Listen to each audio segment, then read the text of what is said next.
like all bubbles or paradigm shifts, the mentality that did exist, we don't have to worry about inflation, cash is a safe place, and so on, gets a shock.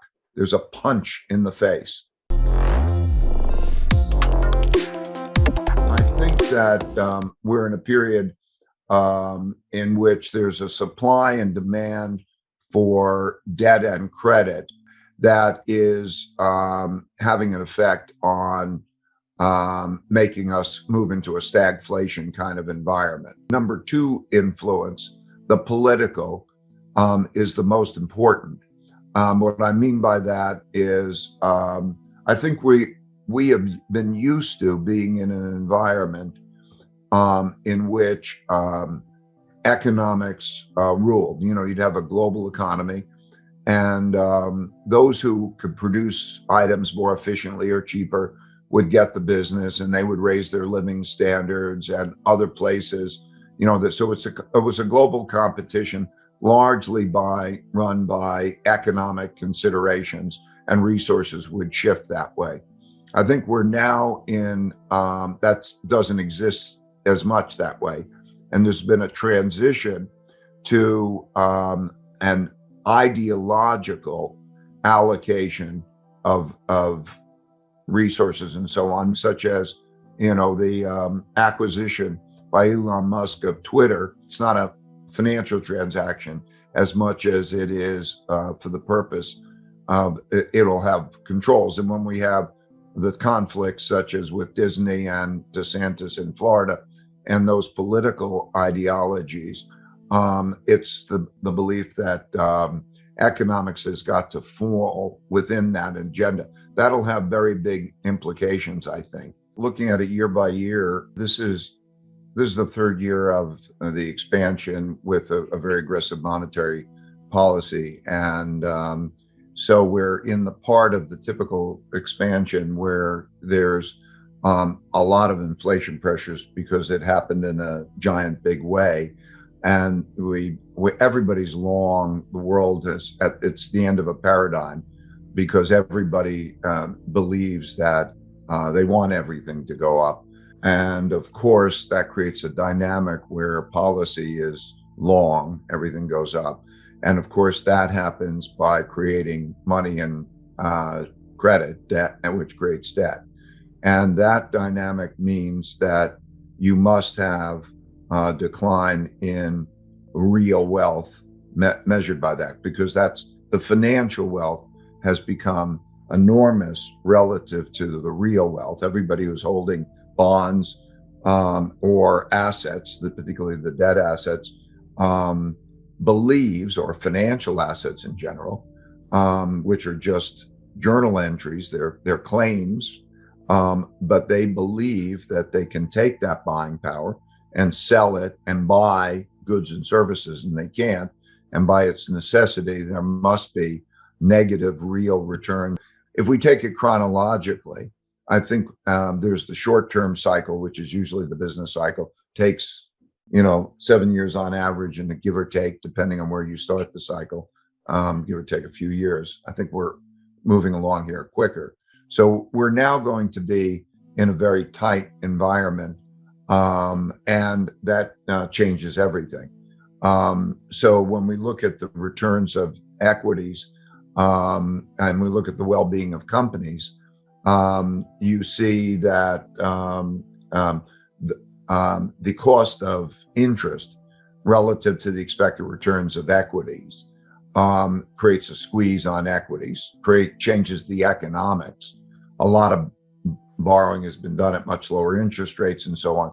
The return on equity for a company versus the return, the cost of debt is changing, and all of those things are changing. And like all bubbles or paradigm shifts, the mentality that did exist, we don't have to worry about inflation, cash is a safe place, and so on, gets a shock.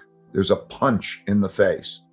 And when that happens, things that were never supposed to happen because everybody believes in the tech companies, and that which is the same as the Nifty 50 or the .com companies, they get hammered, right? So, like you say, 75% decline in Cathie Wood's funds, and so on and so forth. That causes the adaptation that is most similar, I think, to the 1970s period, and it becomes financial, so I think as we'll come to the 2022 elections, and that'll have economics and markets has a big impact. I think that you'll see greater political extremism coming out of that. Moderates are leaving, and even those who are running are populists. Populists are people who will fight to win and will not accept losing and will fight for their constituency. So you'll see more populism of the left and more populism of the right. So if I look at 2023, I look at 2024, and I'm worried about the neither side accepting losing. And I think that there's a big risk that the system is in jeopardy, because history has shown when the causes that people are behind are of greater importance to them than the system is in jeopardy. Those types of things change the world landscape. I'm emphasizing the United States, and certainly Europe is in that type of a position. So I think that when I look at it, it'll be very important to not only diversify well, but to be able to be long and short different assets in order to perform well in that environment. First, cash is trash. That there's in bonds and debt, it's not going to be good. And the claims of financial assets. So either avoid those or position yourselves so that when those things operate, and position yourself for inflation. So there are lots of investments pertaining to inflation. And the big commodity cycles are reactive. There's a giant, just like the 40-year bull market in bonds, associates with a commodity cycle where everybody adapts to that. Companies don't hedge. Inventories are drawn down. There's less investment in those things. That when that switches to that kind of an environment. And the big overarching thing is that the amount of financial claims that exist, what is the amount of financial claims, assets, relative to real assets? And you could see that through history, when those financial claims, it's like a bank has too many IOUs on its real money and that thing, then you always get into these environments where it's undesirable to own the debt and you have negative real returns. And so to position one's portfolio in a tilt that way. But of course, the way that we do it is to separate alpha and beta, right? So two parts, core, because we're all talking tactical. How do you create a truly well-balanced core portfolio?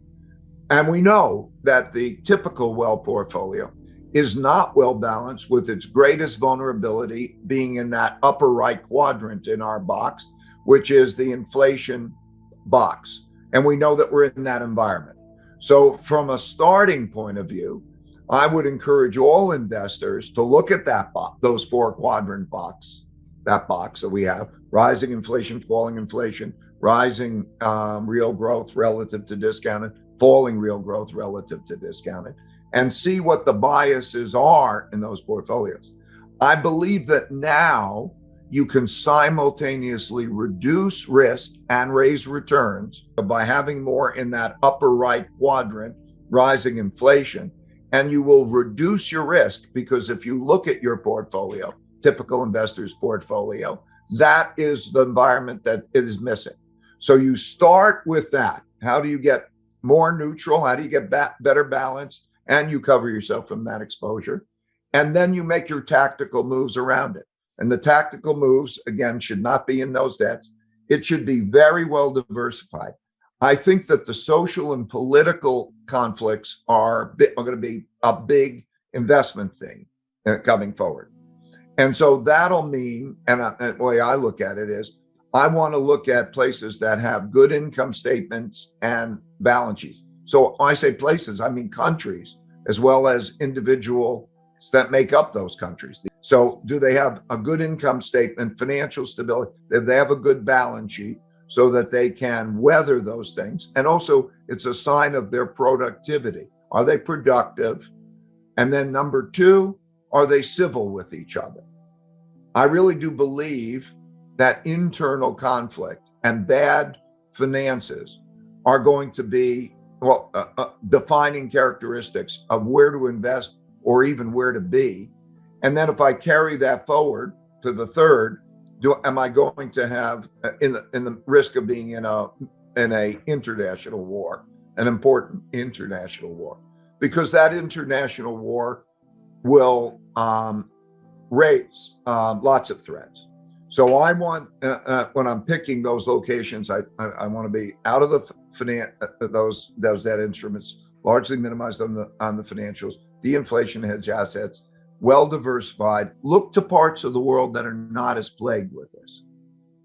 So emerging Asia is very interesting.